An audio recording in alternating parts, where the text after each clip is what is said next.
Hey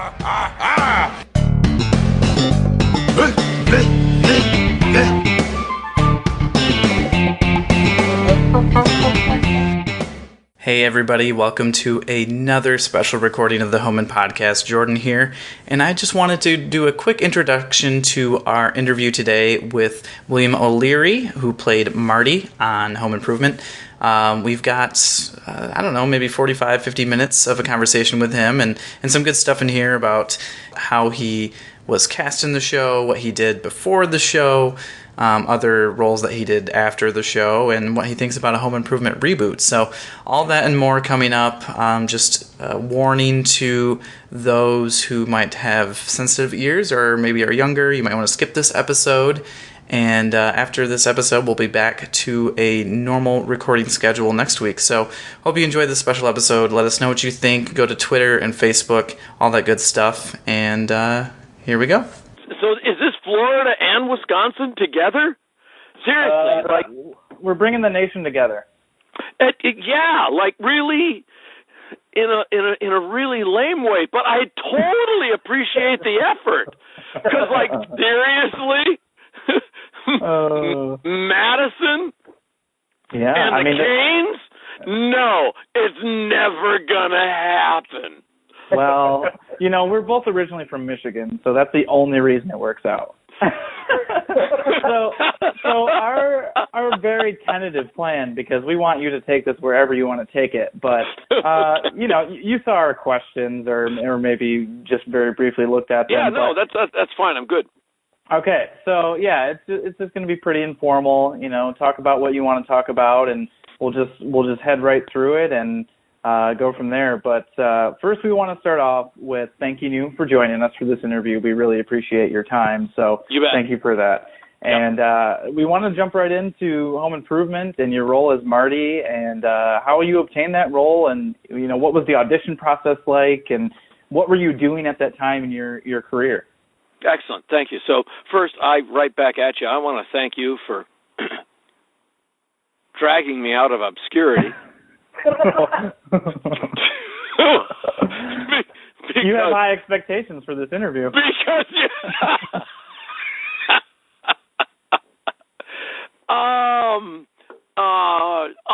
man, the show was great. I love doing it.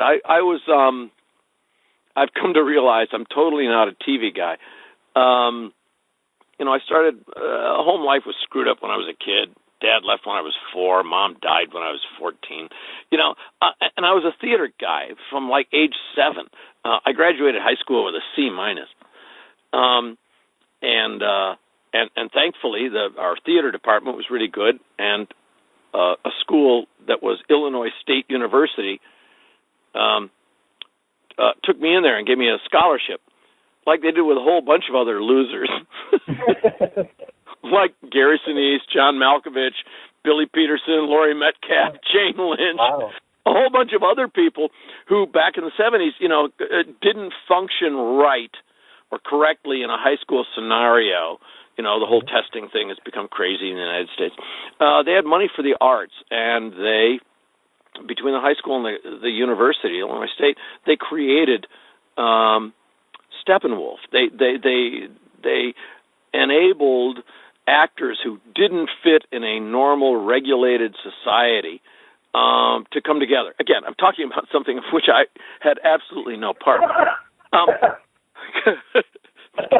So I'm like hopefully a really happy history book.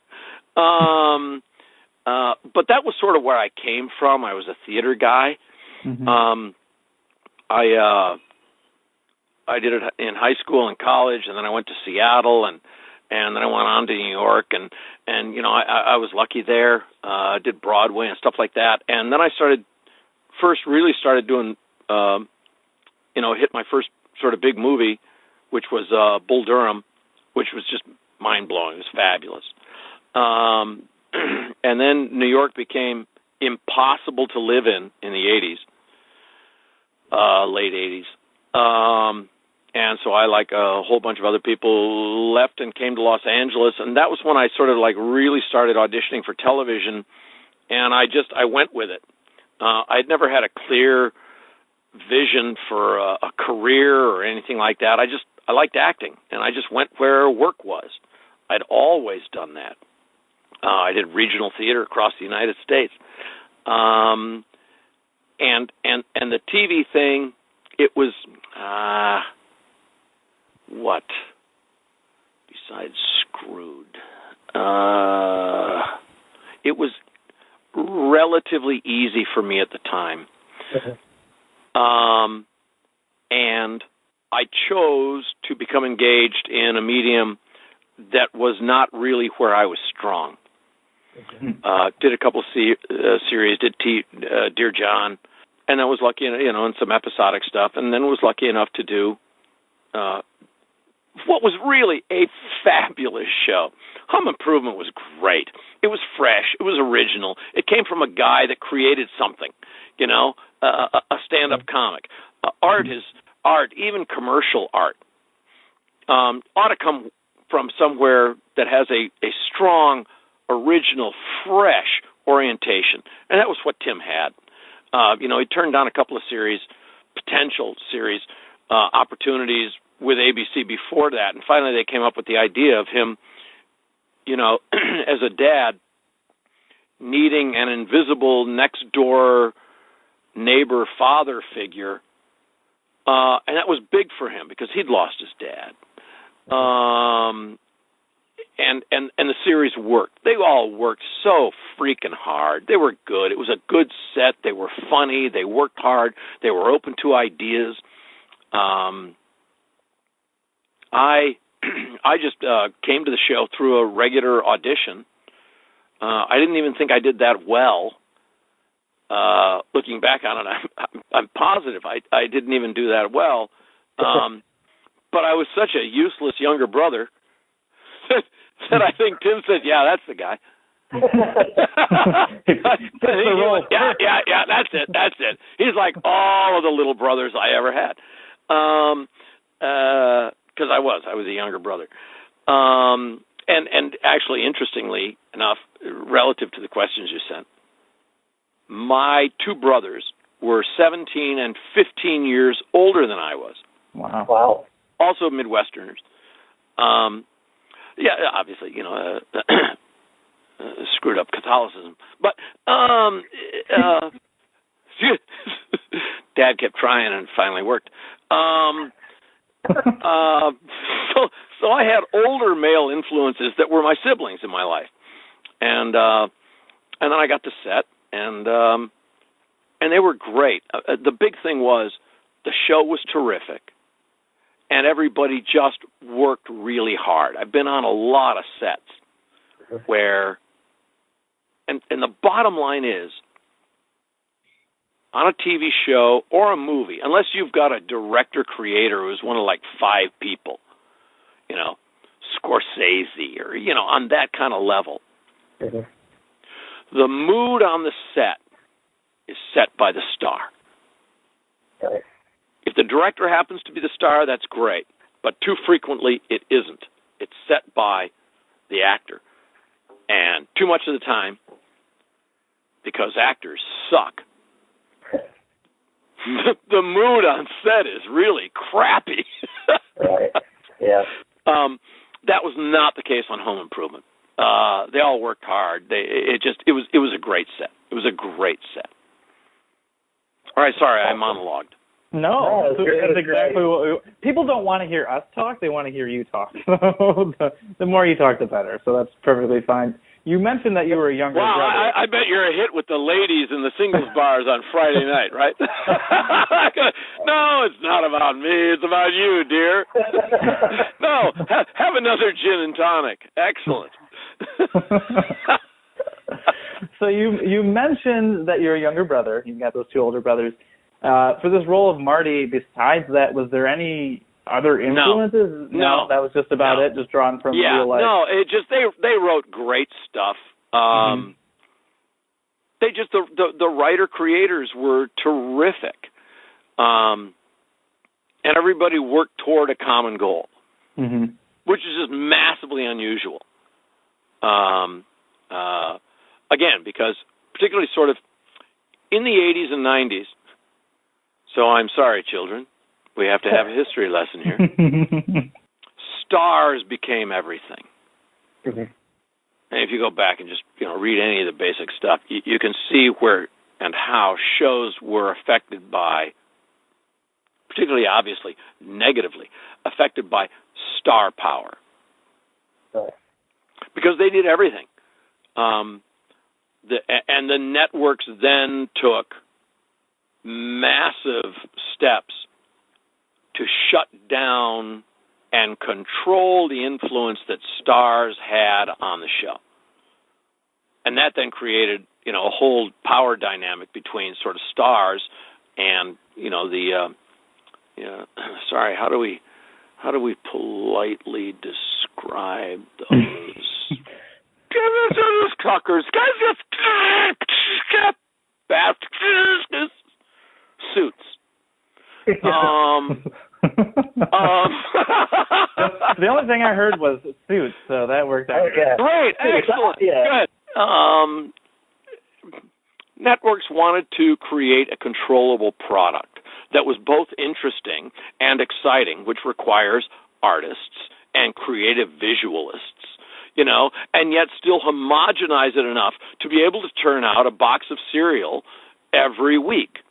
Mm-hmm. Because that's essentially what they're doing. They're creating a product that needs to be absolutely consistent and yet fresh and vibrant. The dynamic is really interesting. And nobody's bad, except, the Disney executive. Tim didn't even call it the mouse. He just called them the rat. Yeah, no, that's true. And again, it's just execs wanting to, streamline what is essentially a rough and vibrant creative process. That's just what everybody does. You got raw energy coming into Hollywood, and you've got the machine in Hollywood that wants to take that raw material, essentially like, think of it as like sort of grain-fed beef, and then homogenize it into really nice, pre-fed, frozen steaks that can be cooked up in your microwave and still let you live years later. No, seriously, that's exactly what it is. Well, on the topic of somewhat fresh meat, your first episode was He Ain't Heavy, He's Just Irresponsible. Do you have memories from your very early days on set, specifically that first episode? That was, just to be very clear, that was a very smooth segue you just made there. I really Adam, you know this for a while, because, wow, I didn't even feel like that happening. Very kind of you. Please. So I'd always been like I say, a theater guy. And in the theater union, which is equity, the stage union, when you do a union show, and I'd been doing union shows forever, and theater my entire life, 30 minutes before curtain, no one is allowed to talk to you. Directors, producers, nobody legally can talk to you because you have to get into character. So my first night doing Home Improvement, and I'm excited, I mean, it's not like crazy. I wasn't ever really aware of sort of the power or importance for me really only just doing the character and entertaining an audience. That was the only thing that mattered to me. I was naively stupid for 25 years.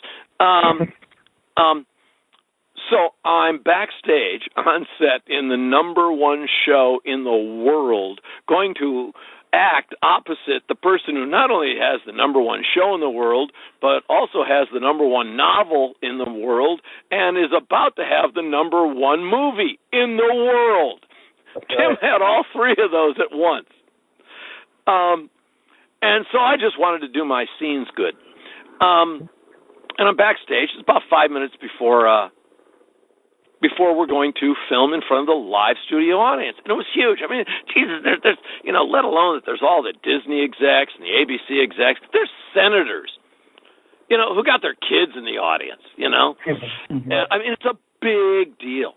And I was always backstage for everything that I'd ever done. And I'm running lines and I'm working moments and stuff like that. And actually, Tim was back there also. And we would just pass each other behind the sets. He was working on his stuff. I was working on mine. We were the only two people back there. And then they call places. And they'd come out and they introduce the cast and everything, which was always really weird as a theater guy. Because you only came out after the show. Right. But here you had to. Anyway, they introduced everyone, and I went backstage, and there's like 2 minutes to go. And the showrunner, one of the exec producers, comes up to me backstage. Again, this is about 2 minutes to go before the first scene. He says, hey, how you doing? And I'm like, good, fuck off. And of course I didn't say that. And I said, very well, thank you. How are you? Because I was actually from the Midwest. Is there anything I can do? Would you like more sausage? And he says, hey, I just want to give you a heads up. I said, yeah. He said, first of all, the execs love you. Disney loves you. We're bringing you back for a bunch more episodes. I was like, great. I have lines to deliver in 90 seconds. And he said, yeah, about that. The audience isn't going to like you. Yeah. And I said, what do you mean? He said, well, when you deliver your punchlines in this first scene, the live studio audience, they're going to hate you. They're not going to laugh at anything you say. I said, what? And he said, seriously. And I immediately thought it was a practical joke because I'd been on the set of Bull Durham, and no one did more horrible, astonishing practical jokes on anyone than on the set of Bull Durham. And I assumed that he meant the same thing, and he was just kind of screwing with me just because, hey, what's funnier than to, totally mind an actor right before he's about to go on for the audience. Right. And he said, no, it's absolutely true. He said, the audience loves Tim, and they don't mind it when the other series regulars make fun of him or argue with him. But you're a stranger, so they're not going to like you. But we want you to know that we like you, and you should just keep doing your punchlines and your jokes the exact same way you've been doing them, even though when you deliver those lines, you're going to receive utter silence and anger from the audience. And then he said, have a great show. This is a completely true story, by the way. This is no exaggeration. Went out, they opened the first scene, 4 lines in, I deliver my first punchline. It's funny saying, hey, Tim, you're, a dick in some way, shape, or form, but that was like, PG and ABC-like. And there's dead silence. And Tim just gives me a look like, yeah, that's right, get on board, boy. You're in my world now. And that's exactly right. And what the producer had also said was, as soon as your first episode airs, the audience will accept you as a member of Tim's family, and you can get away with stuff. And it was exactly like that. 4 weeks later, when I was doing my 4th or 5th episode, the first one had aired, and then all of a sudden the studio audience laughed. Mm-hmm. It was fascinating, just culturally, just socially. It was just, and particularly also, like just being terrified in front of 25 million people. Just a small thing like that. It was fascinating. I never had an erection again, or children. Yeah, it never affected you at all. But no, please. Anyway, that's a true story. That was the first episode. Wow. So, do you have any other that's obviously a very vivid memory for you. Is there other fond or maybe not so fond memories as you continue your run as Marty? Sure. That was a dry delivery, massive laugh punchline, by the way, of what I just gave there. Well, insert the laugh later, those types of shows. Well, of course, that's what I'm used to. I usually just, matter of fact, where's my iPhone? Hang on, I got the sound laugh track app here. Yeah, there was stuff, which you can get, in another 20 years when the CIA actually releases all of the files. about what cannot be told in terms of what happens on set in Disney projects. Yeah, sure, totes. But no, not here and now. Because I'm a completely squared away, sensible, totally with the program kind of guy, and I would never share anything that was remotely inappropriate in any way, shape, or form. I knew you'd be a tough nut to crack. Yeah, that's right. Yeah. I'm like, oh, wait, what's a really tough nut? Coconut? A walnut? That is not an expertise. What's a tough nut? Hey, do you have tough nuts? Are those tough to crack? What kind of nut are we talking about here? Well, kind of on the topic of nuts. Sorry, right. Florida and Wisconsin. My bad. I was thinking it was the sort of the 11:30 p.m. Las Vegas crowd. Go ahead. On the topic of nuts and all things Wisconsin, Midwest, do you have favorite Marty moments or lines that kind of stand out from your 30 episodes? Any particular zingers you delivered? If you want, it's a visual is the problem. Yeah, totally. Like I said, and again, it's just with massive respect, insanely massive respect, and I deeply mean that. Every once in a while, I was able to suggest something funny, and they do it. And yeah, there's a scene between Tim and Pat and me and my wife. The episode was when Tim thinks he is surprising his wife Pat in the shower. Well, I love that episode. We love it. It's the scene at the end of the episode when Tim offers to let me see Pat naked. And I say yes. I mean, because please, I'm just a guy. Sure. And I'm like basically from Wisconsin. Hey, do you want to see a woman naked? Of course. What am I going to say? Yes, of course. I mean, I wasn't allowed to do that until I was like 30. Making up for lost time. Oh, please, right? You got to do it with numbers. Anyway, and then yes, I scope Pat, and I was extremely proud of that moment. It was a good laugh. It was a good laugh. That's a great episode. It is really good. The show's been obviously, you were in the show. It's been off the air for a while, and we've talked. We've talked with what? You keep showing up. Seriously, it's the only reason I drive cross country and go to local gas stations. I thought it was still working. Hey, aren't you Marty? I mean, come on. You know what I pay every year to drive through Missouri? We've talked with a few of the cast members about their relationship. I'm curious, do you stay in touch with anybody from the cast or no? I chose to start robbing banks and doing drugs, and they all wisely chose to continue their careers and condemned me. Well, I mean, everyone's got a different path, What's yours? Well, what I think I said this earlier. I think that it's just about you, I remember. Because I mean, I don't mean to be offensive, but screw you, because podcasts didn't used to exist 20 years ago. All right? I mean, sure, it's nice today. Hey. Hey, well, I was 9 at the time, so I don't know. I guess I was probably watching Home Improvement. Yeah, that's right. Oh, good call. Yeah, that works. So what else you got? No relationship with the cast.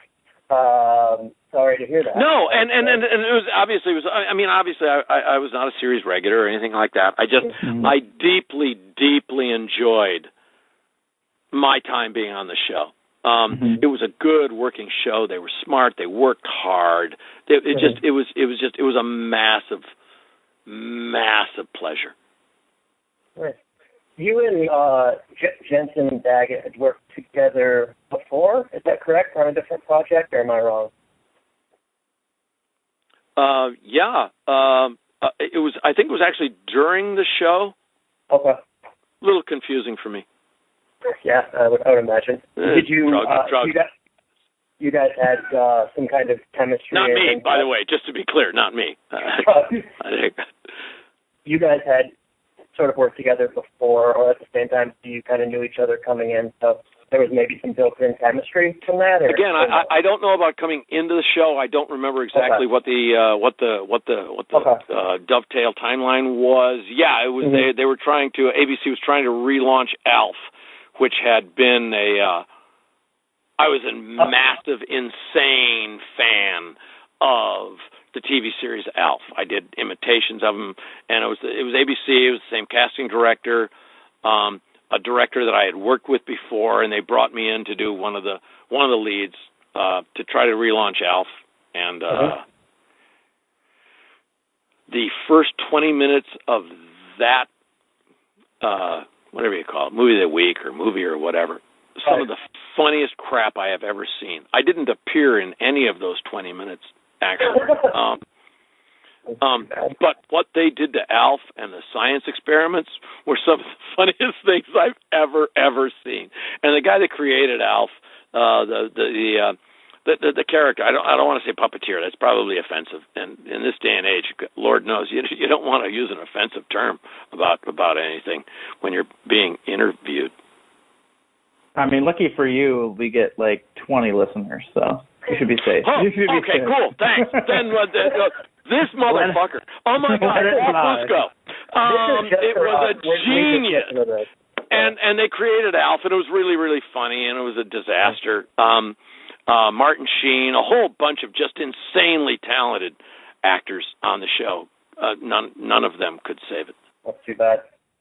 I want to talk about just some roles, non-home improvement related, in kind of a speed round format. I mean, I say speed round, you can go as fast as you want, but I'm going to fire off some of your credits, and I don't know, maybe you can reflect on. All right, hang on a second. I have to do some more blow. Hang on. Harking back to the old days. That's nostalgic for you. It's loud. It's louder than I thought it would be. Yeah, it is. First of all, it's really cheap. Yeah, I mean, that's what I was saying. So the 80s cocaine, let's talk Bull Durham. Wow. Perfect. Let's just go there. The question is really just Bull Durham with a question mark at the end. Bull Durham, and it's really funny. General reflections on Bull Durham. Bull Durham was one of the best couple of things I ever did in my whole career. Obviously, it was a great movie. It was a huge movie. It was #1 for a month. Ron Shelton wrote and directed it. He and Kevin just worked it. It's funny because I'm shooting NCIS at the moment, and I was sitting in my makeup trailer. I've never had anything like this happen to me. I mean, I've been a working actor all my life. I've been very lucky. I never blew anybody away anywhere. Sitting in my makeup chair, and Mark Harmon comes in. And, a lot of stars, they have makeup done in their own trailer and stuff. He's been doing this thing for 16 years. He comes into the makeup trailer every morning.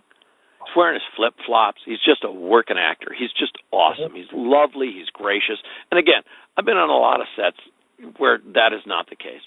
And the actor, the lead actor, sets the tone. He comes on in, and he looks at me. It's the first morning, and he looks at me in the makeup chair, and he just kind of grabs my shoulders and says, "Hey, Jimmy."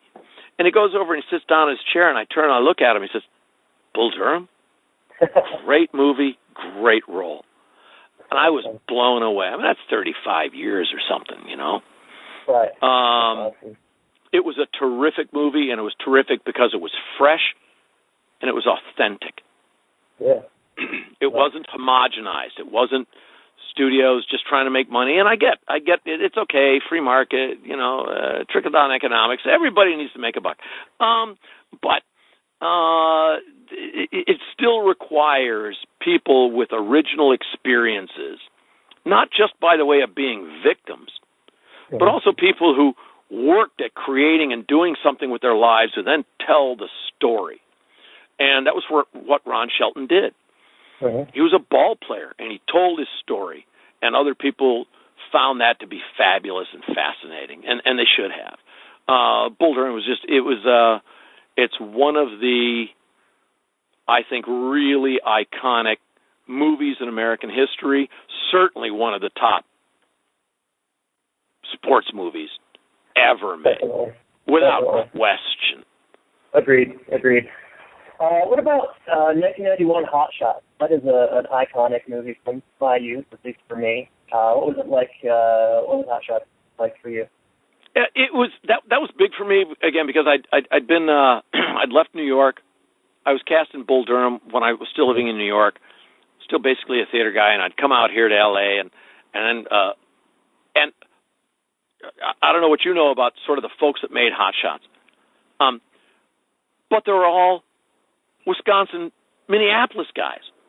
Did you know that? Okay. I don't know. Like I said, I didn't know that. Who was it? Jim Abrams, Pat Proft, the Zucker brothers. They're all, and Airplane is still the most absolutely, I just watched it 2 days ago, right before, I had a couple more gins and then watched Hot Shots over and over and over and over. And then that Miami Vice episode that I did. Anyway, separate issue. Hot Shots was was terrific. I mean, I think of it as the second best of the entire genre. The first being Airplane. Right. It was great. It was so much fun. Charlie was amazing. He was just really, really. He was good in the whole thing. It was fresh. It was fun. Man, I was lucky as hell. That's awesome. Let's transition. Kind of an interesting one, Candyman, Farewell to Flesh. As soon as we start going into the sequels, Candyman 2, Terminator 3, I started to get a little unenthusiastic. It's kind of like having sex with your girlfriend after like the 7th year. It just doesn't have quite the same thing. Hey, when you think back on having sex in your 6th year, tell me, what are the most memorable moments? I kind of lost my way a little bit, to say the least. Candyman. The script was fine. It was a sequel script. It was meant to make money. The director was mind-blowingly, insanely fabulous. Google him right now because you don't know. But has gone on to do what you'll see he's done, which is to make some of the greatest Oscar-winning products ever. The first Candyman was terrific. I wasn't in that one. Right. Terminator 2. Mind-blowingly wonderful movies. Right. I wasn't in those. Yeah. Terminator 3 and Candyman, these movies have their fans. I think pretty much anyone and anything can find a fan somewhere. Our show is a testament to that. Well, I wasn't actually going to say that about the 20 people that listen to your podcast, but yeah, you kind of got the point. Yeah. Okay, good. We're on the same page. Excellent. Add a couple zeros to that. So let me tell you about middle school. Now, seriously, you don't want to hear about middle school. It's totally X-rated. Go ahead. What's scarier, middle school or the X-Files Roadrunners episode that you did in 2000? The banana slugs were mind-blowing because it was the giant Pacific Northwest. By the way, I love the PNW. It was the giant banana slug episode, and it was, that was bad. Middle school was worse. Okay, CSI Miami, 2 episodes of Stuart Otis. Yeah. I still get really creepy freaking fan mail from that thing. Really? Oh, totally. It was the first season. I really enjoyed doing it. I mean, you got Bull Durham and Hot Shots. I always had a really sweet Christian face, and so I would either play really sweet Christians like I did in those movies, or really sweet Christians who were just corrupt as ass, basically. And so in the first episode that I did, which I really enjoyed, and I freaking loved working with David. David caught a lot of crap for making a life choice. He had hit in the series, and then he went off to try and make features, and they didn't work, and he got a lot lot of negativity for that. He's a terrific actor. He did the series. A lot of crew people worked because he stayed working on the series. And when I got on there, he was awesome with me.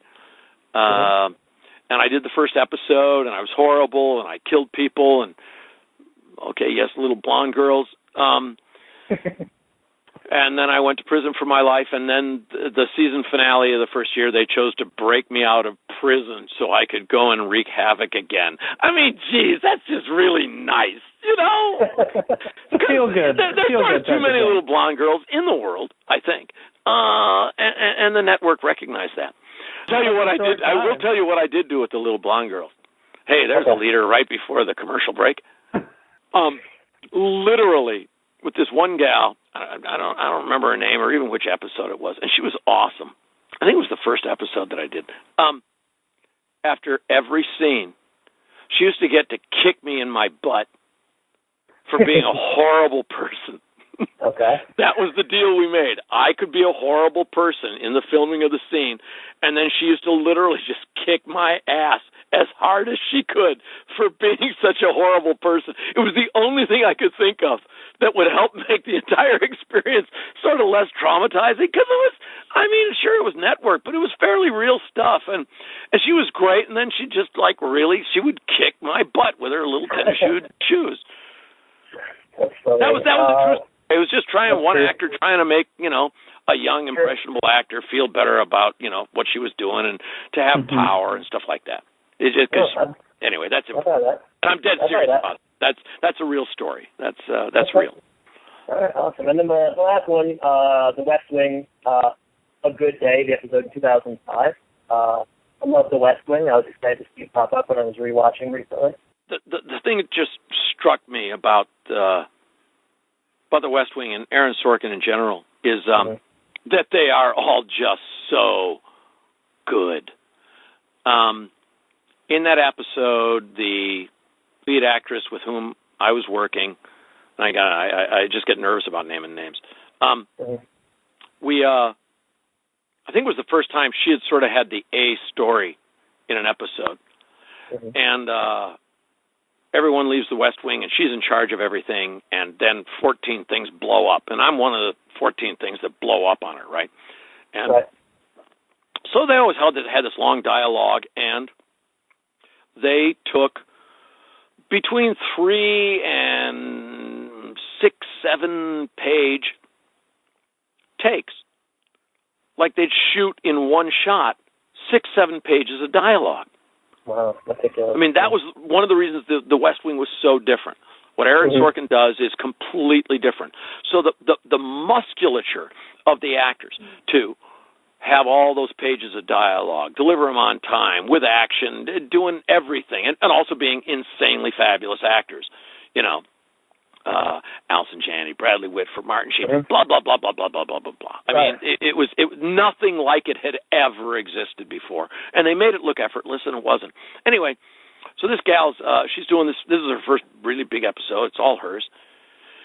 And we sit down after lunch to read the final scene in which everything blows up on her down in the operations room. And she handles like 9 problems. Over the course of 2.5 pages, she has a 2.5-page monologue, which is really hard. That's just hard stuff. And it's all got to be one take. So we sit down to read through before we rehearse. And she reads the scene, and then she gets up to, and it's about a 5-page scene, the last 2.5 pages of which are all her. She gets to the 2.5 pages, and the director looks up and looks at the script supervisor, who shakes her head. And the director, who is Richard Schiff, stops her and says, did you not get the new sides? And they've completely rewritten her monologue. Oh, no. And we're on set, and it was a big deal. Because it was the most expensive show on television. Okay. In fact, there's a massive story, which you can pay me to come back and tell. In which NBC bought out Aaron Sorkin just to get rid of him because the show was so expensive, because it was so good. And anyway, she said no, and they gave her the new sides. The new sides had been completely rewritten. A third was completely different technical dialogue, plot lines, political names of leaders in foreign countries, various kinds of financial elements about, the current trade deficit. And, it was completely redone. And she read through it, and we're all sitting and waiting. And she finishes, and Richard says, "How long do you need?" She said, "Can I get 10? I was thinking, hours? 10 days. She wanted 10 minutes. Crazy. And the director was actually almost upset she wanted 10 minutes. Man. And 10 minutes later, she comes on set, and she's word perfect and fabulously acted. Crazy. I was stunned by that. And I went to, and I was growing up, seriously, middle school and high school. I still don't know how to add fractions. I still don't know my times tables. But even back then, I could memorize a Shakespeare play in a week. I couldn't have done what she did at all. Wow. And I went to Richard and I said, "How the hell did she do that?" He said, "We were all so lucky." He said, "We were paid to come and train at the Sorkin gym. And now that's what we can do. Alice and Janney can memorize and deliver 10 pages of dialogue, which is a sixth of an episode of television. By the way, an episode of television is half of a feature film that they film every 10 days. That's how much material you're talking about, which is why movie actors always crash in TV, because they're doing a half a feature film every 10 days, and they can't keep up. They can't do it. They're used to time and luxury. This gal, with no time at all, and the pressure of the entire network to not break the budget, 10 minutes, word perfect and stunning. That was what I took away from The West Wing. Wow, that's a good memory. Bringing it back to Home Improvement here, people are talking about rebooting, most everything anyone ever liked or paid attention to. Home Improvement is no different. Would you like to see a Home Improvement reboot, or what would you want Marty's role to be in this reboot for it to happen? I want to try and be funny and cynical and stuff, and sure. I can't. It was a really good show. I want anybody to do whatever they think they want to do. No, I think it had its time. It was a great show. It was fresh. It was original. I don't think we have to bring back everything. Right. Agreed. However, if they do, they should actually make me a series regular finally and pay me what I deserve. Yeah, agreed. Yeah, I think we set you up for that one. Yeah. That's a full quote. Pay me what I deserve, William O'Leary. Wait, hang on. What? That sounds like, no, that wasn't me. Hang on. Give me the phone back. All right. I don't, this, my bastard stepson has had the phone for like 20 minutes. I guess we got to start over then, huh? Anyway. It was a great show. I think, Eddie, I don't think we have to keep having more of what was good. Life is about good stuff passing us by, and we ought to try and cherish what we have. And that was a really good, big, real thing that happened, and I think it's had its time, and I think everybody's kind of moved on. Mm-hmm. Yeah, I think other people ought to live new, fresh lives and turn those into TV series. Words to live by, I'd say. We're wrapping up here. You've gone through all of our lists with flying colors, and so we're just wondering, where can people find you now? What do you want to plug? What are you working on right now, and on all that good stuff? It's funny because I got lost for a little while. I'm trying to come back. It's been had a couple jobs this year doing the NCIS thing. I actually just reached out to one of the directors I've worked with in the past about a screenplay that I wrote, and he said, "This is really good work. We should sit down and talk about it." And he's repped by big people, and I'm proud of the work, and I would desperately love to work more. in spite of my continued alcoholism and cocaine addiction. I still show up on set on time, and my driver makes sure I get home. What more can you want? I mean, not me. It's not about me. It's about them. I just want to support the project, and so I kind of like you guys, actually. That's what we're here for. Hey, seriously, you guys are doing something. I mean, home improvement was it was a big deal. It was an important expression of a kind of people and a sensibility that happened in America, and that you guys are doing this, and that's really cool because it deserves it. The show was good as an expression of sort of what our country was at a certain point, and particularly the ability to laugh at itself for good reasons. It was a terrific show, and I love that you guys are doing this. Cool. Thanks so much. We appreciate that.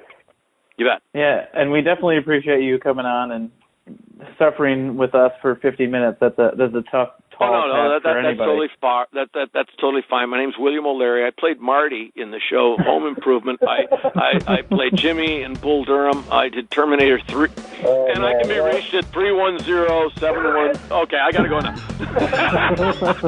By the way, that's the pay phone outside cell J7. Okay, thank you very much. Thanks so much for joining us. Really take care, guys. Thank you so much. I appreciate this. This is great. Thank you. All right, Take bye. care. Bye.